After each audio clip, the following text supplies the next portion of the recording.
Hello, dear students. Welcome to my audio classes.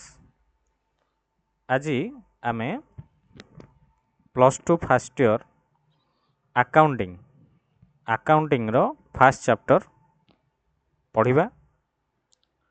ଆରମ୍ଭ କରିବା ପୂର୍ବରୁ ଯେଉଁମାନେ ଚ୍ୟାନେଲଟିକୁ ନୂଆ ଦେଖୁଛନ୍ତି ସବସ୍କ୍ରାଇବ୍ କରି ରଖନ୍ତୁ ଆଉ ଏକ୍ଜାମ୍ ପାଇଁ ପ୍ରିପାରେସନ୍ କରନ୍ତୁ। ସବୁଦିନ କ୍ଲାସ୍ ପ୍ରୋଭାଇଡ଼ କରାଯାଉଛି। ଆମର ଆପ୍ଲିକେସନରେ ବି କ୍ଲାସ୍ କରାହେଉଛି। ଯେଉଁମାନେ ଆମର କ୍ଲାସ୍ରେ ଜଏନ୍ ହେବେ ବହୁତ ଭଲ କଥା। ପେଡ୍ କ୍ଲାସ୍ରେ ବହୁତ କମ୍ ଫିସ୍ରେ ଜଏନ୍ ହେବେ। ଅଲ୍ ସବଜେକ୍ଟ ପଢ଼ିପାରିବେ କମର୍ସର। ଓକେ, କମର୍ସର ଯେଉଁ ସବଜେକ୍ଟ ଗୁଡ଼ାକ ସବୁ ପଢ଼ିପାରିବେ ମାତ୍ର ଅଳ୍ପ ପଇସାରେ। ମାଇ ଓଡ଼ିଆ କ୍ଲାସେସ୍କୁ ଡାଉନଲୋଡ଼୍ କରି ରଖନ୍ତୁ। My Odia classes application play ଷ୍ଟୋରକୁ ଯିବେ, ମାଇ ଓଡ଼ିଆ କ୍ଲାସେସ୍ ସର୍ଚ୍ଚ ମାରିବେ। ମାଇ ଓଡ଼ିଆ କ୍ଲାସେସ୍ ସର୍ଚ୍ଚ ମାରିବେ, ପ୍ଲେ ଷ୍ଟୋରରୁ ଡାଉନଲୋଡ଼୍ କରିବେ। ସେଥିରେ PDF ଆଉ live class, notes, recorded class ଆଉ previous year exam recorded class, exam pattern, syllabus ସବୁ ପାଇବେ। ଓକେ, ବହୁତ ମିନିମମ୍ ଫିସ୍ରେ। ବର୍ତ୍ତମାନ ରଜ ପାଇଁ ଆମର ରଜ 21 କୁପନ୍ କୋଡ଼୍ ଚାଲିଛି। ସେଥିରେ 35% ଡିସକାଉଣ୍ଟ ରହିଛି। ଆମର 21 ତାରିଖ ଯାଏଁ ଡିସକାଉଣ୍ଟ ରହିବ। 21 ରଜ ସରିଲେ 21/6/2024 ଯେଉଁମାନେ କମର୍ସ ପିଲାମାନେ ଆପ୍ଲାଏ କରିଛନ୍ତି ଏଇଥିରେ ପଢ଼ିପାରିବେ। ଆପ୍ଲିକେସନରେ ଅନଲାଇନ୍ କ୍ଲାସ୍, ତ ଅନଲାଇନ୍ କ୍ଲାସ୍ ତୁମମାନଙ୍କ ପାଇଁ ବହୁତ ଭଲ ଭାବରେ କ୍ଲାସ୍କୁ ଡିଜାଇନ୍ କରାହେଇଛି। ସବୁବେଳେ କ୍ଲାସ୍ ପ୍ରୋଭାଇଡ଼ କରାହେଉଛି। ଓକେ, ମୋର ଆଶା ତୁମମାନେ ସମସ୍ତେ ଦେଖିବ। ଆଉ ପ୍ରଥମେ ଫ୍ରି କ୍ଲାସ୍ ଗୋଟେ ଯୋଡ଼େ ଦେଖ। ଯଦି ଭଲ ଲାଗୁଛି ତାହେଲେ କୋର୍ସକୁ ପରଚେସ୍ କର, ନହେଲେ କିଛି ଅସୁବିଧା ନାହିଁ। ଓକେ, ଫ୍ରି କ୍ଲାସ୍ରେ ଦେଖ। ଆମେ ଆଜି ଆରମ୍ଭ କରିବା ଇଣ୍ଟ୍ରୋଡକ୍ସନ୍ରୁ ଆକାଉଣ୍ଟିଂର। ଆକାଉଣ୍ଟିଂ ଏଇ ଯେଉଁ ୱାର୍ଡ଼ଟା ତୁମେ ଦେଖ, ଆକାଉଣ୍ଟରୁ ଆକାଉଣ୍ଟିଂ, ବୁଝିପାରୁଛ? ଆକାଉଣ୍ଟିଂଟା କାହା ସହ ସମ୍ପର୍କିତ? ଆକାଉଣ୍ଟିଂଟା ମନେ ରଖ ବିଜନେସ୍ କ'ଣ ଆମେ ପଢ଼ିବା ପରବର୍ତ୍ତୀ ତା'ର ଡେଫିନେସନ୍ରେ। ଆକାଉଣ୍ଟିଂ ଫାଷ୍ଟ ଜାଣିବା, ଆକାଉଣ୍ଟିଂର ଡେଭଲପମେଣ୍ଟ କେମିତି ହେଇଛି। ଓକେ, ଆକାଉଣ୍ଟିଂ ପ୍ରଥମେ କନସେପ୍ଟ କିଏ ବାହାର କରିଥିଲେ এই ବିଷୟରେ ଜାଣିବା। ଦେଖ, ଆମେ ଜାଣିଛେ ଯେକୌଣସି ଗୋଟେ ବିଜନେସ୍ ହଉ, ଗୋଟେ ଇଣ୍ଡଷ୍ଟ୍ରି ହଉ, ଓକେ, ତାହା ଆମେ ସବୁ କାମ ହିସାବ ଦ୍ୱାରା ହୁଏ, ହଁ ନା ନାହିଁ? ହିସାବ କରାଯାଏ। ଆକାଉଣ୍ଟିଂ ହିସାବ। ମଣିଷର ମେମୋରି ଏତେ ଡେଭଲପ୍ ନୁହେଁ ଯେ ସବୁ ଇନଫର୍ମେସନ୍ ଗୁଡ଼ାକୁ ବା ବିଜନେସ୍ର ଯାହା ସବୁ ଟ୍ରାଞ୍ଜାକ୍ସନ୍ ହେଉଛି ସବୁ ଟ୍ରାଞ୍ଜାକ୍ସନ୍ ଗୁଡ଼ିକୁ ସେ ମନେ ରଖିପାରିବ। ଓକେ, ମନେ ରଖିପାରିବାର କ୍ଷମତା ନଥାଏ। ମାସେ ତଳେ କିଏ ତୁମଠୁ ବାକିରେ ନେଇଥିଲେ, କିଏ ବାକିରେ ଦେଇଥିଲେ, ଓକେ, କାହାଠୁ ବାକିରେ କିଣାଯାଇଥିଲା, କେତେ ଟଙ୍କାରେ କିଣାଯାଇଥିଲା, ଏସବୁର ହିସାବ ରହିଥାଏ। ଏସବୁ ହିସାବ ମନରେ ରଖିବା ବା ହ୍ୟୁମାନ୍ ବ୍ରେନ୍ରେ ରଖିବା ସମ୍ଭବପର ନୁହେଁ। ତେଣୁକରି ପ୍ରପର୍ ଗୋଟେ ଆସିଲା ଆନାଲିସିସ୍, ରେକର୍ଡ଼ କରାଗଲା ଯେ ଆକାଉଣ୍ଟିଂ ବୁକ୍ ସବୁ ଆସିଲା। ରେକର୍ଡ଼ ଯେଉଁ ଖାତାରେ ବା ଯେଉଁ କପିରେ ରେକର୍ଡ଼ କରିକି ରଖାଯାଏ ତାହା ହେଉଛି ଯେଉଁ ପ୍ରୋସେସ୍ରେ କରାଯାଏ, ସେ ପ୍ରୋସେସ୍ ହେଉଛି ଆକାଉଣ୍ଟିଂ ପ୍ରୋସେସ୍। ଓକେ, ତ ସବୁ recording of business transaction clearly and systematically, ବୁଝିପାରୁଛ? The development of trade, industry, commerce over the world necessitated recording of business transaction clearly and systematical. ବୁଝିପାରୁଛ ତ? ଯେଉଁ ଗ୍ରୋଥ ଆସିଲା ପଛରେ ବିଜନେସ୍ର ଭଲ୍ୟୁମ୍ ବଢ଼ିଲା, ଓକେ, ଟ୍ରାଞ୍ଜାକ୍ସନ୍ ସବୁ ବଢ଼ିଲା, ତାକୁ ରେକର୍ଡ଼ କରିବାର ଆବଶ୍ୟକତା ଧୀରେ ଧୀରେ ବଢ଼ିଲା। ମନୁଷ୍ୟ କ'ଣ କରୁଛି ନା ବିଜନେସ୍ ଦୁଇ ପ୍ରକାର କରୁଛି। ମନେ ରଖ, ବିଜନେସଟା ହେଉଛି ଗୁଡ୍ସ, ଆଉ ଗୋଟେ ହେଲା ସର୍ଭିସ୍। ପ୍ରଥମେ ଜାଣ ଗୁଡ୍ସ କ'ଣ, ସର୍ଭିସେସ୍ କ'ଣ। ସର୍ଭିସେସ୍ ଦେଖ, ଧରାଯାଉ ଆମେ କୌଣସି ଗୋଟେ ଜିନିଷଟେ ଆଣିଲେ ଗୋଟେ ଦୋକାନର, ସେଇଟା ହେଲା ଗୁଡ୍ସ। ଧର ଫ୍ୟାନ୍, ଏସି, ଫ୍ରିଜ୍, ବୁକ୍, ଯାହା ବି ଜିନିଷ ଆଣୁଛେ ସେଗୁଡ଼ାକୁ ଆମେ ଗୁଡ୍ସ ବୋଲି କହୁ। ମନେ ରଖ, ଯାହା ସବୁ ଆମେ ସେବା ଯୋଗଉ ସେଇଟା ହେଉଛି ସର୍ଭିସେସ୍। ପାଠ ପଢ଼ାଉଛନ୍ତି ଟିଚର, ସିଏ ଅଛନ୍ତି ସର୍ଭିସେସ୍। ଡକ୍ଟର ରୋଗୀ ଦେଖୁଛନ୍ତି, ସିଏ ହେଲା ସର୍ଭିସେସ୍। ଫ୍ୟାନ୍ ବାଲା ଫ୍ୟାନ୍ ସଜାଡ଼ୁଛି, ଯେଉଁ ଫ୍ୟାନ୍ ଲାଇଟ୍ ସଜାଡ଼ୁଛନ୍ତି ସେମାନେ ସର୍ଭିସ୍ ଦେଉଛନ୍ତି। ଯେକୌଣସି କ୍ଷେତ୍ରରେ ହେଉନା କାହିଁକି ଦୁଇଟି ଇନଭଲ୍ଭ ରହିଥାଏ, ଗୋଟେ ହେଲା ଗୁଡ୍ସ, ଗୋଟେ ହେଲା ସର୍ଭିସେସ୍। ତାହେଲେ ଗୁଡ୍ସ ଆଉ ସର୍ଭିସେସ୍ ନିହାତି ଭାବରେ ବିଜନେସ୍ ସହିତ ଜଡ଼ିତ। ଆଉ ଗୁଡ୍ସ ଆଉ ସର୍ଭିସେସ୍ ଏଇ ଦୁଇଟି ଟର୍ମ ବେସିକାଲି ୟୁଜ୍ ହୁଏ। ବୁଝି ହେଉଛି? ଓକେ, ତାହେଲେ ଆସ ଜାଣିବା ଯେ ବିଜନେସ୍ରେ କ'ଣ ସବୁ ରହିଛି। ବିଜନେସ୍ରେ ବାୟର ରହିଛନ୍ତି, କ୍ରେଡିଟର ରହିଛନ୍ତି, ହେଲା, ଯେ କ୍ରେଡିଟରେ ଦିଅନ୍ତି, ଡେପ୍ଟର, ହେଲା, ଡେପ୍ଟର, କ୍ରେଡିଟର, ଡେପ୍ଟର ଯେ କ୍ରେଡିଟରେ ନେଇଥିଲେ ତାଙ୍କଠୁ ପଇସା ଆଣିମା, କ୍ରେଡିଟରେ ଯିଏ ଦିଅନ୍ତି ସେ ହେଲା କ୍ରେଡିଟର। ଡେପ୍ଟର ଯିଏ କ୍ରେଡିଟର ଠାରୁ ପଇସା କଲେକ୍ଟ କରନ୍ତି, ଓକେ, ସେ ହେଲା ଡେପ୍ଟର। ହଁ ନା ନାହିଁ? ତାପରେ ବହୁତ ସାରା ପରଚେଜ, ସେଲ୍, ଏଇ ସବୁ ୱାର୍ଡ ଗୁଡ଼ାକ ଆସିବ। ପରଚେଜ, ପରଚେଜ, ସେଲ୍, ଏଗୁଡ଼ା ସବୁ ମୁଖ୍ୟ ବିଜନେସ୍ର ବିକ୍ରି କିଣା। ହଁ ନା ନାହିଁ? ତାହେଲେ ଏଇସବୁକୁ ନେଇକି ଆମର ବିଜନେସ୍ ଟ୍ରାଞ୍ଜାକ୍ସନ୍ ସବୁ ପ୍ରତିଦିନ ହୁଏ। ଆଜି କେତେ ପରଚେଜ ହେଲା, ଆଜି କେତେ ସେଲ୍ ହେଲା, କାଲି କେତେ ପରଚେଜ ହେବ, କାଲି କେତେ ସେଲ୍ ହେବ, ଏଇ ଟାଇପ୍ର ସବୁ ଡିଲିଙ୍ଗସ୍ ସବୁ ରହିବ। ଓକେ, ଏଗୁଡ଼ାକ ସବୁ ଯେଉଁ ହେଉଛି ତାକୁ ଆମେ କହୁଛୁ ଟ୍ରାଞ୍ଜାକ୍ସନ୍। ହେଲା, ଦେଖ, ଯାହା ସବୁ ଆମେ ବିଜନେସ୍ରେ କରୁଛେ ତାକୁ ବୁକ୍ସ ଅଫ୍ ଆକାଉଣ୍ଟସରେ ମେଣ୍ଟେନ୍ କରିକି ରଖାଯାଏ। ମନେ ରଖ, ବୁକ୍ସ ଅଫ୍ ଆକାଉଣ୍ଟସ୍। ବୁଝିପାରୁଛ?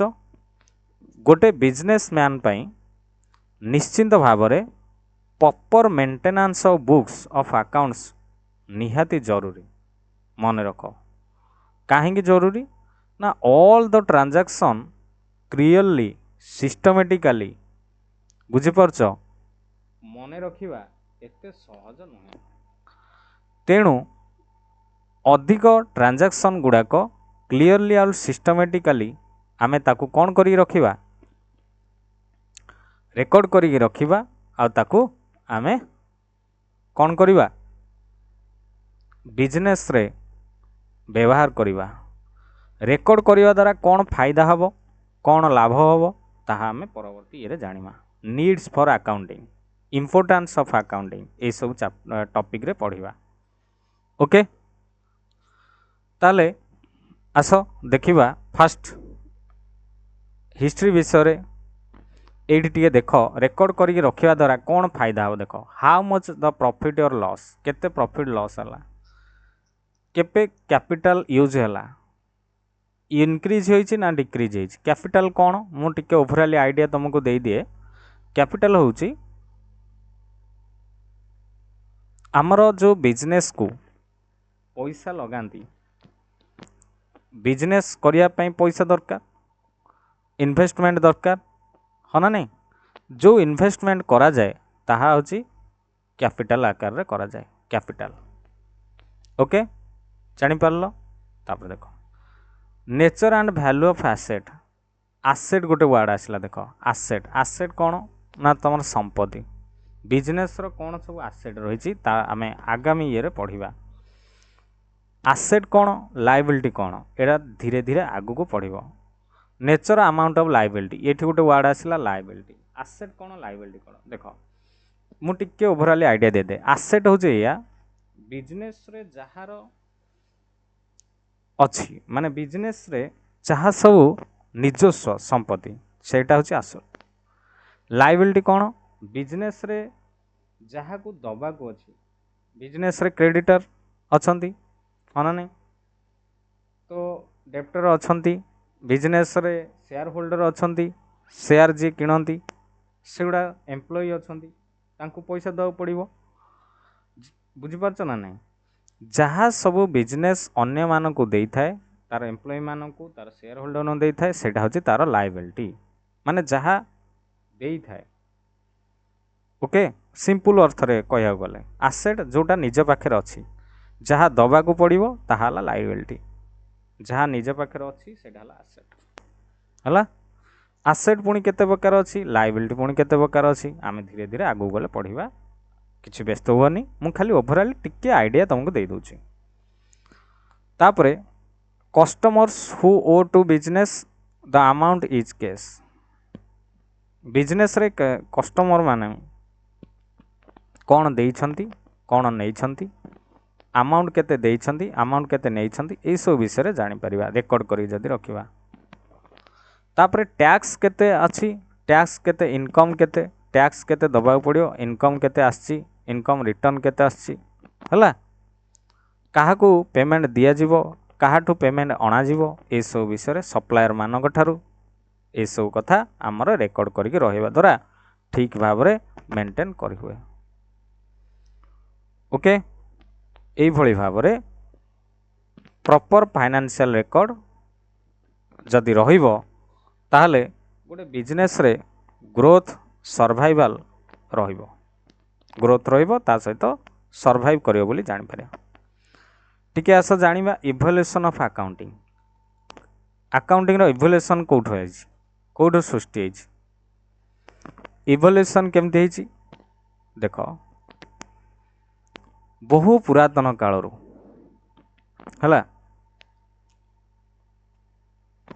जेतेबेले मनीष एग्रीकल्चर करुथिला आउ सिविलाइजेशन हैला नदी कूल बास करने आरंभ कला धीरे धीरे घर कॉलोनी गठन करी रहिला एकाठी रहिया को लागिले धीरे धीरे डेवलप हैला सेतेबेलू रेकॉर्ड करिया शिखिला बुझी पारछता क्वांटिटी गुडा को एग्रीकल्चरल प्रोडक्ट आमर रेकॉर्ड करिया शिखिला simple accounting mention Christian Bible रे लिखाई थिला book of Matthew in parable of talents रे कोरान मध्य मेंशन करथिला simple accounting recording trade and credit arrangement बाकी रे जो गुड़ाक दि जाउथिला कि अणा जाउथिला क्रेडिट अरेंजमेंट मध्य कोरान करथिला कौटिल्यंक अर्थशास्त्र रे मध्य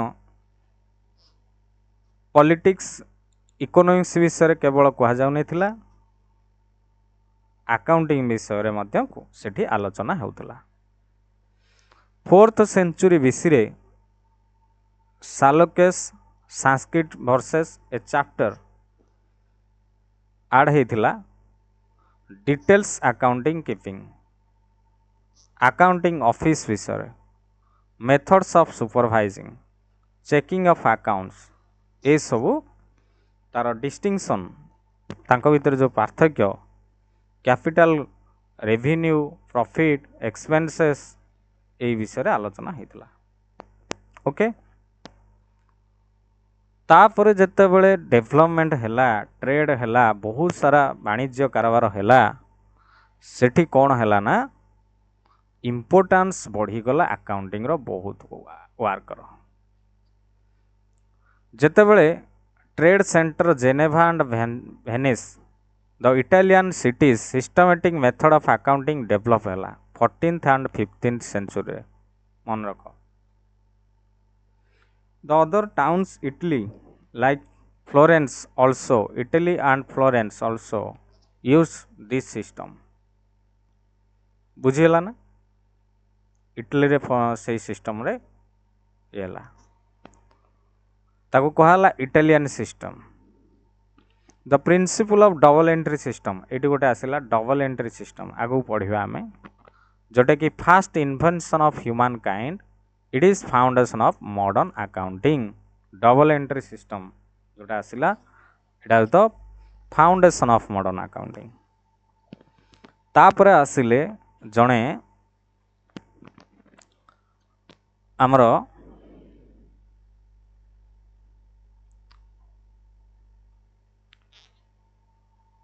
लुका पेसियोली जार पुराना फायर Luca Dal Borgo wrote a book mathematics summa di arithmetica geometrica proportionatica এই बुक रे कौन होता ना चैप्टर आड होता गोटे पर्टिकुलर्स डी कंप्यूटिंग स्क्रिप्ट्स क्या विषय particulars of recording they are recording double entry system of book keeping although Pacioli codified invented this system a system and codified a system को इन्वेंट करथिले सेथिपई तांको कहा जाए father of modern accounting Luca Pacioli मन रखियो लुका Pacioli से तांको कहा होची फादर ऑफ मॉडर्न अकाउंटिंग से होछंती जणे इटाली रो philosopher great philosopher Italy okay तांकर गोटे बुक प्रिंट होता fast book double entry system रो Benedetto Cotrugli completed a book double entry system 1458 it was not published till 1573 सेटा कंप्लीट करथिले बेनितो कटोग्ली ओके यदि खाली मन रख पैसिवली जो मॉडर्न अकाउंटिंग कहा गले पैसिवली यूज दीटा टर्म यूज करथिले डेबिटो एंड क्रेडिटो डेबिट माने ओड टू जहाँ को दिया जीवो क्रेडिटो मीन्स जहाँ टू आनिबो owed by okay this came from the Latin word दीटा लैटिन वर्ड रू आसला गोटे ला डेब्टर आ गोटे ला creditor okay this system published include most of the accounting cycle today it describe the use of journals and ledger ये देख दीटा वर्ड आसला जर्नल आ गोटे लेजर ये दीटा चैप्टर अच्छी पढ़ा जीव जर्नल कौन लेजर कौन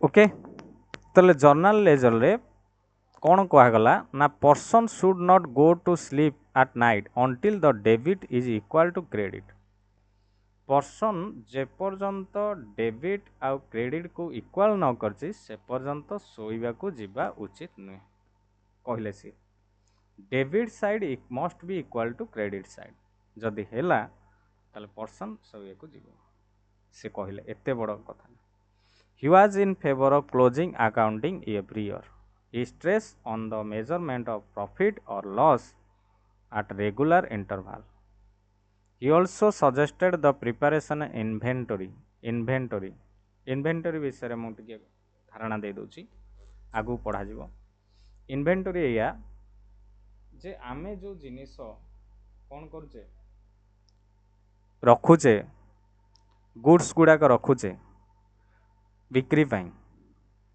जहाँ को आमे रखुचे जोठी स्टॉक आकार रे रहुची सेटा होची इन्वेंटरी जेते जिनस रखु जोटा बिक्री गला से जिनिस रो बिक्री हला सेटा हला सेल जोटा आमे किणी के आनी के स्टॉक रखुचे गोदाम रे निजस्व बिक्री पाई सेटा हला इन्वेंटरी ताकू मैनेजमेंट करा होची इन्वेंटरी मैनेजमेंट केते स्टॉक आसीबो केते माल बिक्री हबो केते बेले कोन आसीबो तार गोटे मैनेजमेंट अछि inventory management financial position of business which is called balance sheet एटा गोटे वर्ड आसिला देखन फाइनेंशियल पोजीशन गोटे इंडस्ट्री रो गोटे बिजनेस रो फाइनेंशियल पोजीशन टा केमिति अछि ताकू बालांस शीट रे शो करेवा एटा होची मुख्य कथा। सेमती 18th सेंचुरी देख 19th सेंचुरी देख मेजर डेवलपमेंट आसिला फील्ड ऑफ अकाउंटिंग रे 18th सेंचुरी। ओके बड़ बड़ बिजनेस आसिला 19th सेंचुरी जोटा big business houses large capital base आरोस बहुत सारा कोटी कोटी टंका रो कैपिटल इन्वेस्टमेंट होगी बहुत सारा बड़ बड़ बिजनेस है। कंपनी सब तैयारी है limited company private limited company सब आसिला तांकर सेपरेट लीगल स्टेटस सब आसिला कंपनी एक्ट सब आसिला कंपनी नियम कानून सब आसिला। Okay companies are made by individuals called share holder माने आसिले इंडिविजुअल माने शेयर होल्डर कंपनी ओनर सब आसिले ये मध्यम गोटे गोटे ओनर इंडिविजुअल। तापरे डायरेक्टर आसिले सेपरेशन ओनरशिप है कंपनी ठू ये सब आसीगला नुआ नुआ कथा। तापरे regular and detail reports concerning operating results financial condition आसिला एंटरप्राइज रो रिजल्ट भी देखा गला as a result of this need accounting has started serving as a communication process एटा गोटे कम्युनिकेशन प्रोसेस आसिला। Government regulation various tax laws सब आसिला जोटा कि resulted increased demand of accounting both as a system of record and keeping and communication processes data. The fact development in computers globalized state necessary further improvements such as merchandise account computerized accounts एगुड़ा सब आसिला computerise करागला जिते आसिला computer development है computers and globalise trade हो गला गोटे देश आ गोटे देश विषय वाणिज्य कला कंप्यूटराइज अकाउंटिंग सब हो गला बहुत सारा सॉफ्टवेयर आसीगला एवं चली।